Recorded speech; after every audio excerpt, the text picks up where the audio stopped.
What's up everyone, Maximilian here and welcome back to another Breaking Down Black Ops 2. So there's been a lot of info that has dropped since the last few videos I made for this series. And in the background you're going to see some original Black Ops gameplay. I think of a domination game on Grid, which is one of my more favorite maps in Black Ops. And to be honest, the majority of maps in Black Ops I really like. So let's get on with the news and details because this game keeps getting more and more interesting by the minute.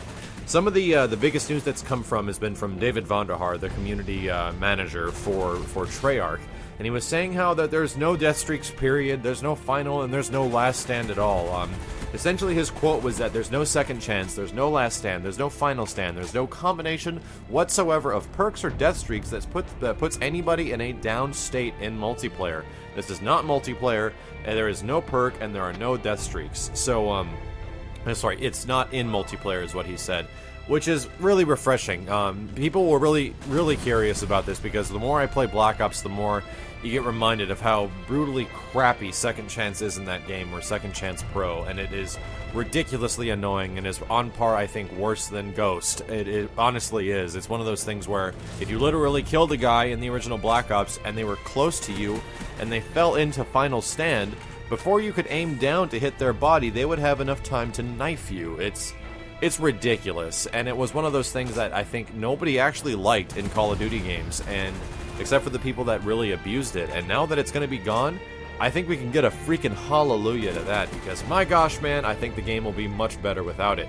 They were talking also about how point streaks are going to be actively changing in Black Ops, and how there's like the loop of point streaks. Like when you get a point streak, does it build up towards your next point streak, and things like that. The quote was saying that, he said that, let me tell you that it's going to be something that they're pretty happy with. It does wrap around, but you can't earn more than one of a type, so it's like you have to use the one that you used before. So it means that kill streaks are going to stack like they did in like Modern Warfare 2 and Assault kill streaks in Modern Warfare 3. The kills and the points you get from those will actually build towards your next one, and they will loop around from what I understand. So that's actually pretty good news, because I think that was a feature in Black Ops that wasn't exactly necessary. I found getting kill streaks kind of easier in Black Ops just because Black Ops made a lot more sense to myself, but it'll be an interesting change to the Treyarch formula of Call of Duty. He also said that, let's say you take like a UAV and a counter UAV, if you earn the UAV, then earn the counter, you're going to start building up again for the UAV, which is all in one life. So that makes sense. It's just like the it's just like Assault kill streaks in Modern Warfare 3, where you don't have to die for them to reset. So that's pretty good. The other crazy thing is that they were talking about the level up progression system, and they were saying how there's 55 levels, and you get 55 unlock tokens, which allows for 100 different pieces of unlocks. Saying that when you start at level 1, you start by leveling up, and you're going to get to level 4, which you unlock create a class and have 4 different unlock tokens. This is similar to previous Call of Duties, where you're not going to have everything at your disposal at first, or even a create a class. You're going to wait till level 4. And you get 1 for each level, so you're going to have this range of things you can spend these tokens on, but not everything. So I think the big thing that made Black Ops 1 kind of boring for myself, the reason the game kind of like dried out, even though I played way beyond 10th Prestige, when you were leveling up, once you got the gun you actually wanted and you bought it and you bought everything you needed for it, you didn't need to buy anything else. Like for me, it was the Galil with dual mags and like a silencer, and I just ran Warlord Pro. It was great. It was awesome. I never needed anything better than that weapon, because I felt like that weapon was the best for me in my like mid to long range play style, and then even rushing in some situations. So what they want to do here is kind of limit you as far as what weapons you can get. There still is a progression system as far as acquiring guns in Black Ops 2, but you have to spend your tokens on them, and unlike the original Black Ops, you can't buy them immediately. So I think that's a lot better, and it'll actually make the game a lot more interesting for people that kind of got bored with the level up system of the original Black Ops. So I totally agree with it.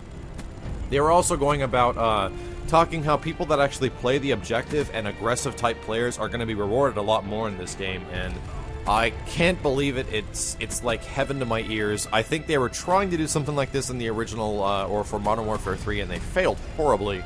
But they were saying that there's definitely different events, like particularly in objective-based modes, where you're going to get a lot more points for being aggressive, for capping flags, for staying around points that are objective based. They're saying that the values are going to change a lot for how many points you get, and they've been changing them like consistently even since Gamescom when they chose to show off some footage.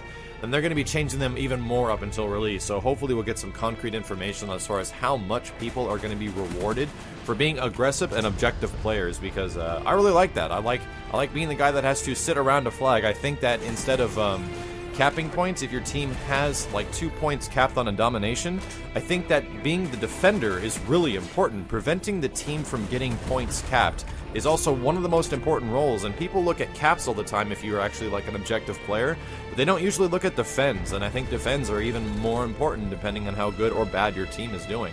So moving on, they were saying that another awesome thing, that custom emblems totally returning in Black Ops 2, and they're actually going to have a ton of improvements. So there's going to be a lot more layers you can use. You can actually cut and copy from certain images from one layer into another layer, and to create like this different illusion if you want. So you can use pieces of emblems and then put that into like a different layered system like you've seen before.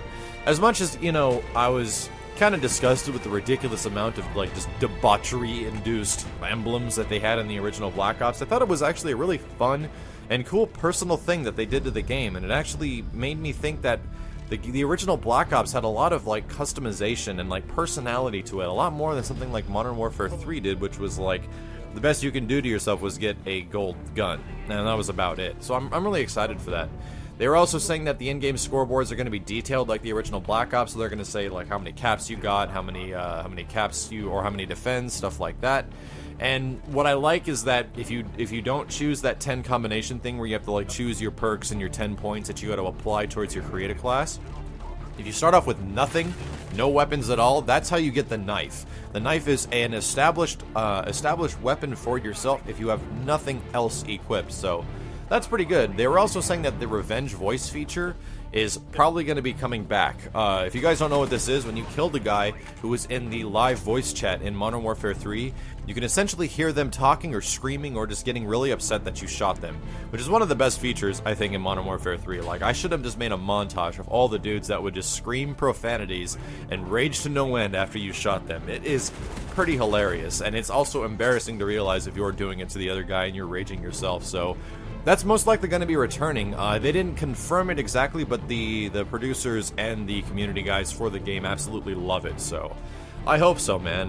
So hopefully you guys enjoyed a little bit of this information. There is a lot more details that I want to go over because Black Ops 2 keeps getting more interesting and more interesting. If you enjoyed the gameplay in the background, I actually actively go through gameplay breakdowns. Instead of doing commentary related to like other things a lot of the time, I like to keep my commentary for Call of Duty about the games, or about the games that are coming out like Black Ops 2. So if you're interested in actually hopefully getting a little bit better at these games, I can kind of give you my thought process and how you go about a map and how you actually treat situations and how you essentially stay alive longer and kill more dudes and cap more points. So if you want to check that out, visit my channel at youtube.com/miles923 if you're checking this out on Machinima Respawn. But until next time, we'll do another Black Ops 2 informational vid and some more breakdowns very soon, all covering the original Black Ops and the soon-to-be new game. My name is Maximilian, signing out.